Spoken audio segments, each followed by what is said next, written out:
Forza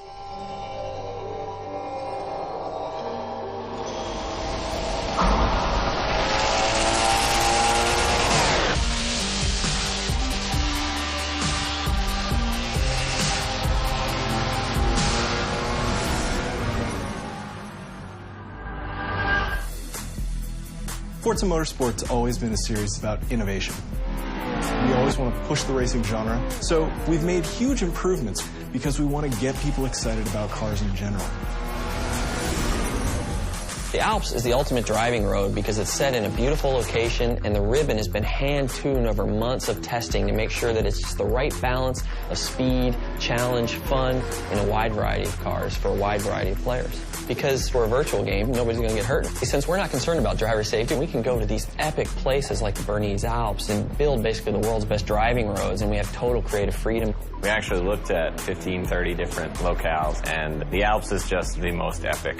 The landscape is so surreal, it's crazy. I mean, these mountains are very different from any mountains you see anywhere else. I mean, it's just, all the jagged peaks.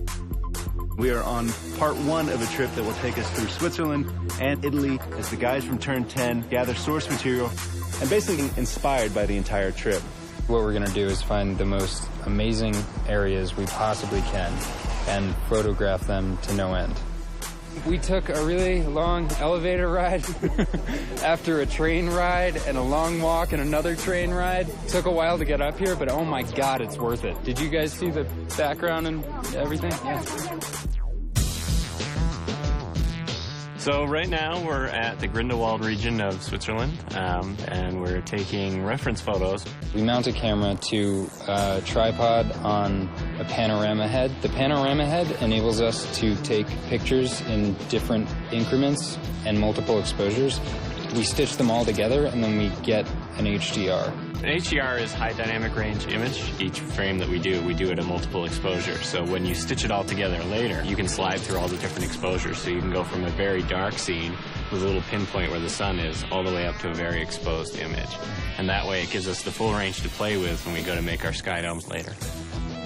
We have a pretty long production cycle, so probably about a year of full production once we get home. So we bring back all of our reference. We start modeling rough landscapes that existed there, so they're fairly accurate, but we're not bound to recreate it perfectly as it exists because there isn't a track there. But we want it to be believable. It needs to fit with the other real racetracks in the game. So we create a whole backstory about how the Bernese Alps came to be. It started off as a ski resort, and roads were built for workers in the wintertime, and then this rich entrepreneur bought it and tried to build a racetrack there, but got shut down. So by creating this rich backstory, everything is there for a reason. It's believable. Fictional tracks are a chance for us to really showcase some of the graphical tech that we have in our game. We've redone our lighting engine, and this track in particular, with its very bright snow and blooming, really shows off what our graphics engine can do.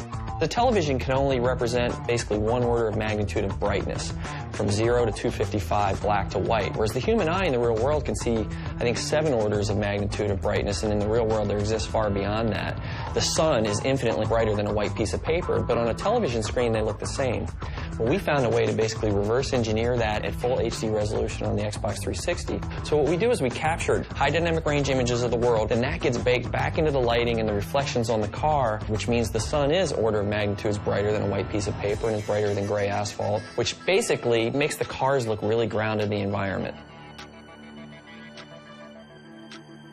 We've traveled thousands of miles, we worked thousands of hours, and here it is, the Bernese Alps track in Forza 4.